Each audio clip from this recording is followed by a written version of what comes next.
Hi, I'm Sam, and this is the start of my 13 days of horror. Um, it's gonna be 13 movies, 13 days, of course, each day, each movie. I'm gonna try to have each movie, each review, right, come out 12 a.m. EST. So if you're like in New York, this movie will drop when you're sleeping, or when you should be sleeping anyway. So I guess this video, I'm gonna do a movie for this one, but the majority of this video is just describe onward how I want to go about the 13 days, the why I picked the movies I picked. The vast majority of them are 30s, 40s, 50s movies. A couple of them are 60s and 70s, but the majority of them are those old black and white ones that you would see on, say, the background of a Halloween movie, right? So I guess spoiler alert, I'm going to be doing The Thing from Another World. It's going to be one of the first ones I do, not the first one, of course. Well, I say of course. Well, yeah, you see that movie on the background of the first Halloween. And I think maybe even Rob Zombie has it in the background, or at least he has a black and white movie. I forget exactly. I'm pretty sure he does in one of his movies, but this is just the kind of movie I think where these movies I'm going to do. They're the kinds of movies I think you could have on the background in Halloween just to kind of fill the atmosphere, the aura of it all. It just, I think it's fitting. Maybe it's the sound. Maybe it's the short stories, given all those movies are like an hour, 15 minutes long kind of thing. Not all, but, the vast majority, of course, or very short. These are just movies I think you could put on in the background and you could just feel the autumn, the fall, right? You feel it. You feel it's Halloween time. So 13 Days of Horror will start off with none other than one of the first ever horror movies, if not the first horror movie. Nosferatu, A Symphony of Horror, came out in 1922. It was directed by F.W. Murnau. The players, I'm going to go about the players, could be like the top 3, top 5, actors in the movie. Max Schreck, who plays Graf Orlok, the vampire. Gustav van Wangenheim, he plays Hutter, he plays Hutter. And Greta Schroder, who plays Ellen. Hutter and Ellen are a couple, and I guess I don't want to go about the whole storyline. I'll just give a little brief, maybe, the very beginning, or like just a sum up, right? Because I want all these movies, I want y'all to go and watch, or at the very least, to find it somewhere and just have it on in the background. You just listen to it while you do stuff, and, I don't know. Maybe it'll make your days feel a little better, or at least, Halloween time anyway. The world's gonna change in about 3 weeks. At least in America anyway. I'm sure there's a lot on everyone's mind. Just, to have this movie on in the background, or maybe even watch this movie, or these movies I'm going to do, just to, whoever you think's gonna, whoever you want to win on November 5th, maybe you don't get your choice, maybe you don't get your pick, but, there's always these small little things you could do in life that not make you forget, but take you out of reality for a moment and give you a little break, like an hour, 2 hour break. Because, life gets too hard sometimes, and you just, people need breaks. How else do you go about it? So, the quick sum up I have for Nosferatu, now I lifted this off of IMDb, and a few of them will be lifted off of IMDb, the quick sum up they have.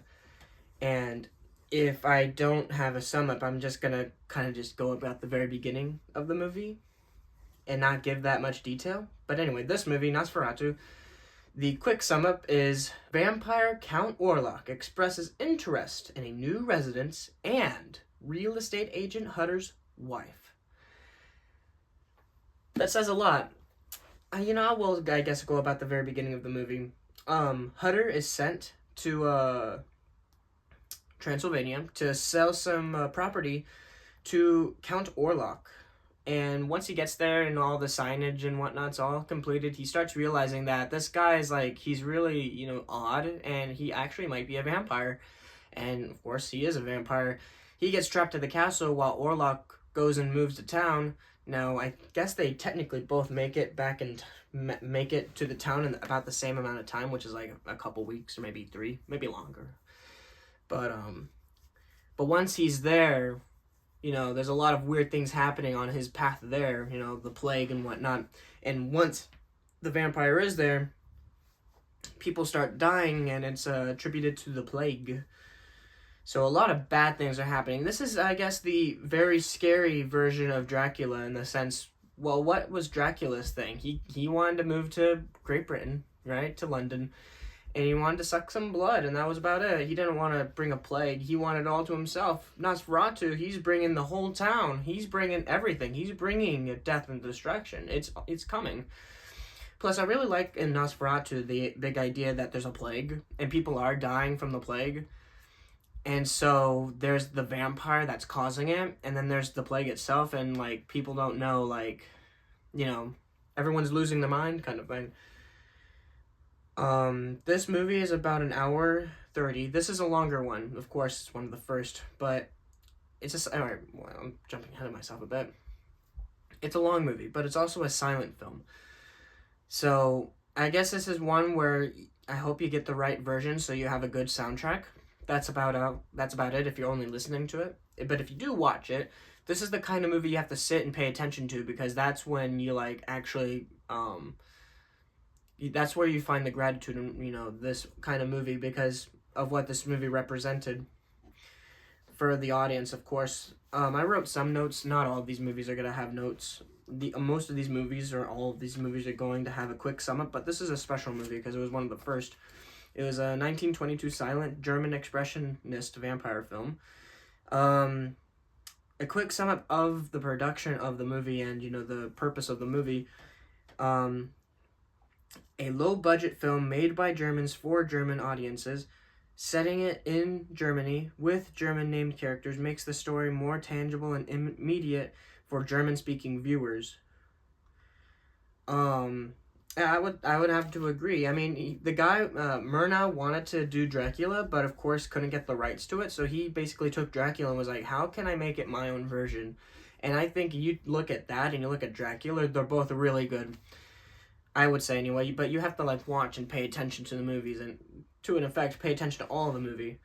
And I'd say it's worth it because of all the creepiness and aura, right, that the movie brings, all the shots and whatnot, the creepy shots of the vampire lurking about. And I really like the ending, although I guess if I was to have one problem with it, but, you know, as I said in that quick sum up of the production, you could see daytime, or it looks like it's daytime and the vampire walking about. And it's like, well, why does it look like that? Because it's a low-budget film. They probably didn't have enough time. They didn't have enough money to go and make it. They just had to do what they had to do. But I would say, I'm, like, that's an thing for me, but I'm like, hey, I get it. That's the only problem. I'm fine. Should y'all watch it? I think you should. At least one time. And then maybe even try to compose a soundtrack for it, because there's a bunch of different versions, and this had a really interesting aftermath when it came out in Germany because of rights. But anyway, I'm Sam. I did Nosferatu as my day 1, or should I do day 13? Yeah, this is day 13 of my horror reviews, 13 days of horror. It was Nosferatu, 1922, silent film, and you should watch it. Or at least think about it anyway. I will see you tomorrow. Goodbye!